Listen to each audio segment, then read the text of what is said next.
메리 크리스마스! 하마성경 구독자 여러분 환영하고 축복합니다. 높고 높은 보좌를 버리시고 낮고 낮은 이 땅에 오신 그 겸손의 왕이신 예수님을 찬양합니다. 우리의 죄 문제를 해결하시기 위해서 이 땅에 아기의 모습으로 말 구유에까지 낮은 모습으로 이 땅에 오신 예수님을 환영합니다. 예수님은 낮은 곳에 임하시는데요. 우리는 계속 높은 곳, 사람에게 인정받는 곳에 가기를 힘쓰는 그 모습을 발견하면서 다시 한번 나의 자리를 돌아보게 됩니다. 자, 오늘은 예수님 이 땅에 오심을 기념하는 성탄절을 앞두고 특별히 예수님 탄생 이야기를 하겠습니다. 구약부터 지금까지 쉼없이 달려왔는데요.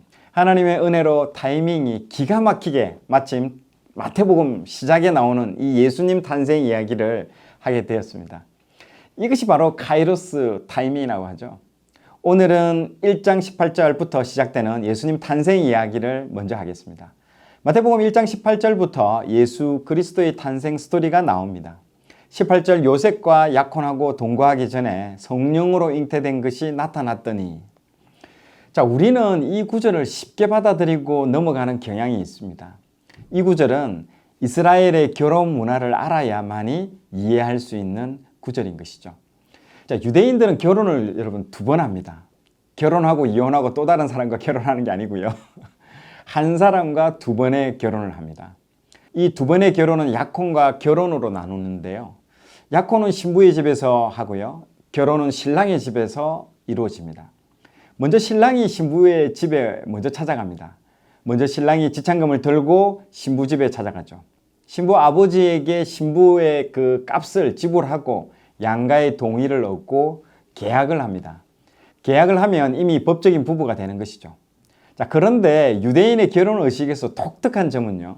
법적인 부부가 됨에도 이때에는 그 육체적인 관계를 갖지 못한다는 것이죠. 그리고 신랑은 자기 집으로 바로 돌아갑니다. 돌아가면서 이렇게 말을 하고 가죠.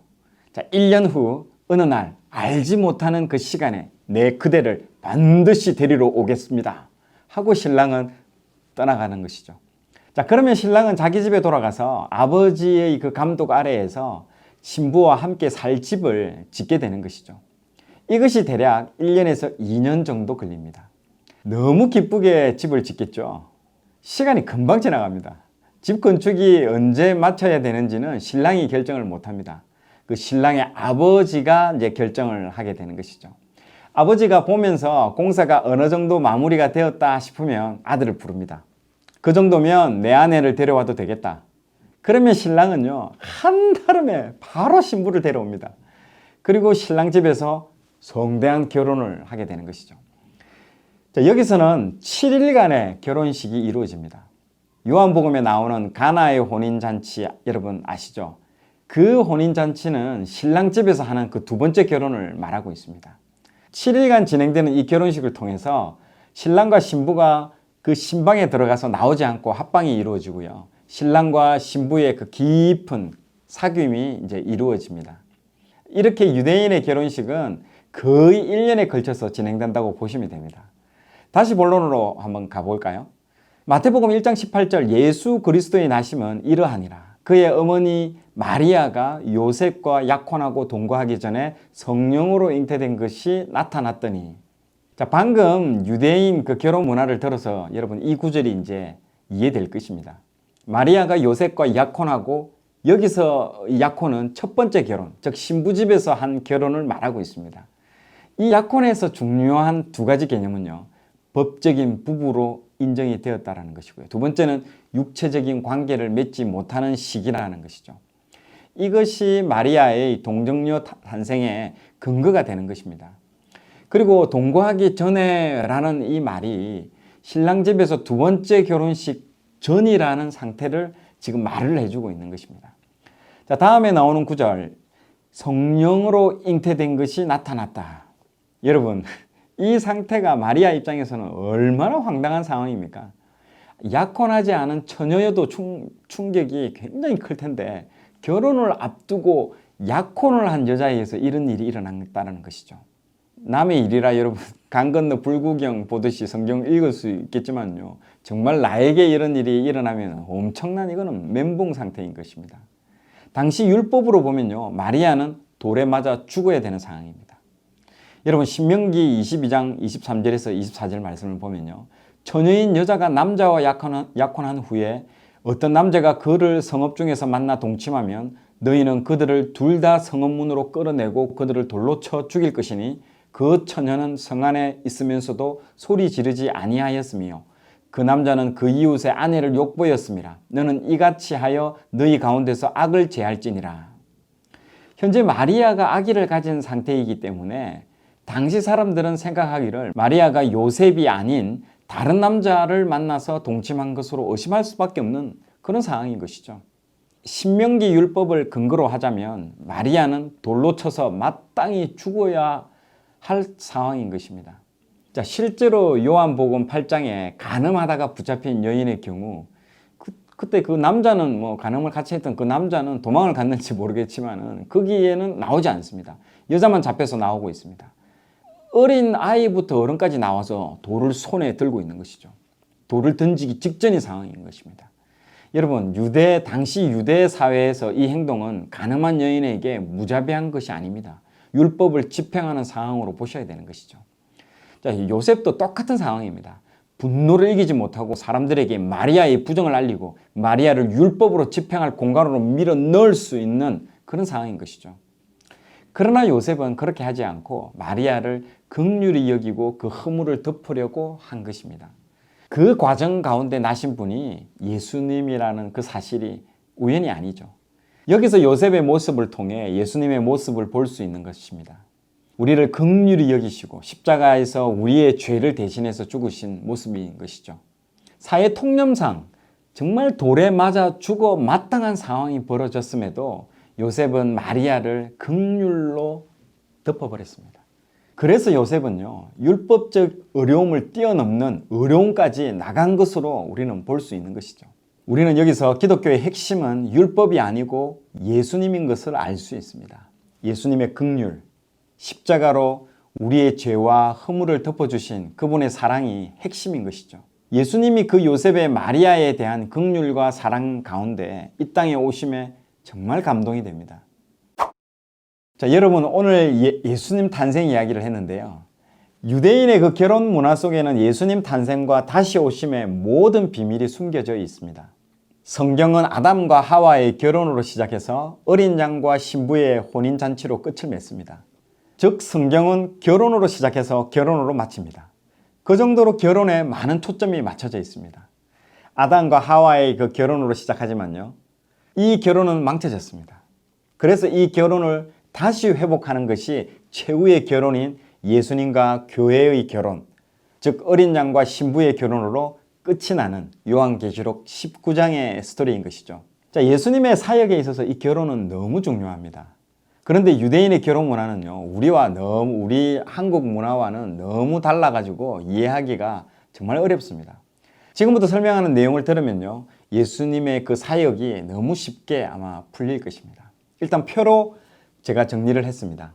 약혼과 정혼 단계는요, 신랑이 신부의 아버지에게 집창금, 즉 신부의 그 값을 지불하는 것입니다. 이것이 뭘 상징할까요? 네, 바로 예수님이 십자가에서 피 흘려서 그 값을 지불한 사건인 것이죠. 바로 대속인 것입니다.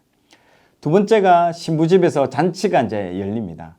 신랑이 신부에게 포도주를 이제 한 잔 따라주면서 청혼을 하게 됩니다. 이것이 마지막 날에 있는 행사인데요. 이때 신부가 잔을 받으면 이제 혼인 언약이 성사가 되고요. 신부가 받지 않으면 혼인이 파혼이 되는 것입니다. 혼인 언약이 성사되면 법적으로 이제 혼인 신고가 되는 것과 동일한 것입니다. 그런데 아직 육체적인 관계는 맺지 않는 그런 상태인 것이죠. 그래서 신랑은 신부에게 집을 마련하고 다시 데리러 올 것을 약속하고 다시 자기 아버지 집으로 돌아갑니다. 이게 한 1, 2년 정도 걸립니다. 자, 그러면 신부는 신랑이 올 때까지 기다려야 되는 것이죠. 이때 신랑이 떠날 때에 신부에게 선물을 주고 갑니다. 그 선물이 무엇을 상징합니까? 네, 바로 성령님을 상징하는 것이죠. 여기까지 들으시면 아마 흥미롭죠. 예수님 십자가 사건과 성천, 그리고 이후에 오순절 그 성령님 사건까지 다 그림이 그려지시죠. 그러고 나서 1년 정도 지난 후에 집이 준비된 이후에 이제 신랑이 신부를 데리러 오기 위해 이제 어느 날 밤에 신랑이 가게 됩니다. 유대인의 결혼식은 저녁 때에 합니다. 이 결혼을 위해 신랑의 들러리들이 뿔나파를 부르면서 신부를 데리러 왔다는 것을 알리고 신부 들러리들은 기다리다가 신랑을 맞이합니다. 만약에 신부 들러리들이 이때 기름이 모자르고 잠이 들거나 하면 혼인잔치에 못 들어가게 되는 것이죠. 우리가 열처녀 비유 생각나시죠? 결혼하는 날 결혼 예식을 올릴 때까지 신랑 신부가 속죄를 받기 위해 금식을 또 한다고 합니다. 그 이후 신랑 집으로 가서 이제 본격적인 결혼식을 하게 됩니다. 신랑 집에는 그림에서 보는 것 같이 후파가 준비되어 있는데요. 이 후파라는 것은 위에 이제 천이 있으면서 4개의 기둥이 있는데 이것은 이제 후파라고 합니다. 차양인 것이죠. 자, 사람들이 4개의 기둥을 붙들고 있습니다. 지금 그림에서 보는 것 같이. 자, 이것이 천사들이 붙들고 있는 것을 의미합니다. 이것이 하나님의 그 장막을 의미하는데요. 그리고 신랑이 예수님인 것이고요. 그리고 신부가 교회를 의미하는 것입니다. 자, 결혼은 이렇게 진행됩니다. 서약을 암송하고 그리고 포도주 잔을 들고 축복하는 기도 혼인 서약서를 낭독하게 되는 것이죠. 자, 이것은 법적인 효력이 있습니다. 그래서 이혼이나 사망할 때 아내에게 위자료나 특정 금액을 남기도록 거기에 문서로 남기게 되는 것입니다. 자, 이것을 결혼 예식 때 발표할 때 두 증인과 랍비가 이제 사인을 합니다. 그런 후에 마지막에 신랑이 마셨던 그 잔을 천으로 탁 싼 다음에 신랑이 발로 그 잔을 깨트리게 되면 결혼 예식이 최종적으로 끝나게 되는 것입니다. 자, 그러면 사람들이 막 환호성을 지르면서 축하연이 시작되고 신랑과 신부가 신방에서 7일간을 보내게 됩니다. 자, 이것이 유대인들만의 그 독특한 결혼 풍습인 것입니다. 이 방금 제가 말씀드렸던 그 유대인들의 그 결혼 풍습에 그 속에 예수님의 그 초림과 재림에 대한 메시지를 담아두고 계신 거죠.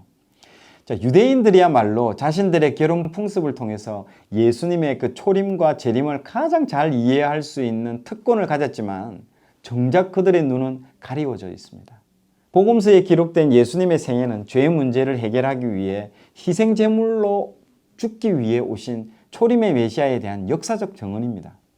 메시아의 영광스러운 왕의 모습이 있기 전에 그 인류의 모든 더러운 죄를 다 뒤집어 쓰시고 대신 죄값을 치르기 위해 오신 메시아를 그들은 이해할 수 없었던 것입니다. 왜 그랬을까요? 그것은 바로 자신들의 풍습을 통해 하나님이 새겨 놓으신 결혼의 비밀을 정작 당사자들이 깨닫지 못했다는 것이죠. 신랑은 신부의 몸값을 지불하고 포도주로 결혼 언약을 하고 청혼을 받아들인 신부와 살 집을 마련하기 위해 아버지의 집으로 돌아갔다가 집이 준비되면 어느 날 한밤중에 다시 돌아와 신랑 아버지 집에서 성대한 혼인잔치를 벌이게 되는 것입니다. 이때야 비로소 완전히 한 몸이 되는데 이러한 이스라엘만의 독특한 그 결혼 풍습 안에 숨겨진 메시아의 그 초림과 재림의 비밀을 당시에는 아무도 이해하지 못했던 것입니다. 그러나 하나님께서는 이 비밀이 가장 중요한 진리였기 때문에 가나의 혼인잔치 포도주 기적을 메시아의 첫 표적으로 삼으셨던 것입니다. 현재 우리는 어디에 위치해 있습니까? 유대인 결혼 풍습 중에서 지금 이 약혼과 결혼 사이에 우리가 지금 여기에 있습니다. 자, 예수님은 성천하신 이후 우리가 살 집인 처소를 준비하러 올라가셨습니다. 요한복음 14장 2절에서 3절 말씀해 보면요. 내 아버지 집에 거할 곳이 많도다. 그렇지 않으면 너희에게 일렀으리라. 내가 너희를 위하여 거처를 예비하러 가노니 가서 너희를 위하여 거처를 예비하면 내가 다시 와서 너희를 내게로 영접하여 나 있는 곳에 너희도 있게 하리라. 아멘. 예수님은 이 땅에 오셨다가 그 약속을 하고 다시 아버지 집으로 가신 상태입니다. 우리의 살 집을 예비하러 가신 것이죠. 지금은 다시 오실 주님을 바라보며 신부 수업을 할 때인 것이죠. 우리의 모든 초점과 라이프 스타일은 다시 오실 신랑에 맞춰져 있어야 합니다. 지금 우리의 마음은 설레어야 되는 것이죠. 그런데 정말 여러분 마음이 있으면 설레이십니까?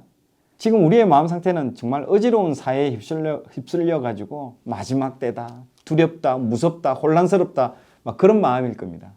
그러나 지금 우리가 가져야 할 진짜 마음의 본질은요, 설레임입니다. 그런데 현실에서는 설레는 그 마음을 갖지 못하게 하고 있죠. 우리는 말씀 안에서 흔들림 없이 다시 오실 예수님을 기다려야 합니다. 흠없고 점없는 신부로 단장되어서 우리를 데리러 올 그 신랑 되신 예수님을 사모하며 기다려야 합니다.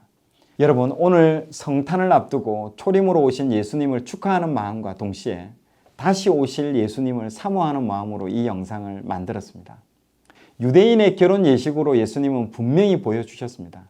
그분을 사모하며 흠없고 점없는 신부로 모두 준비되시기를 바랍니다. 감사합니다.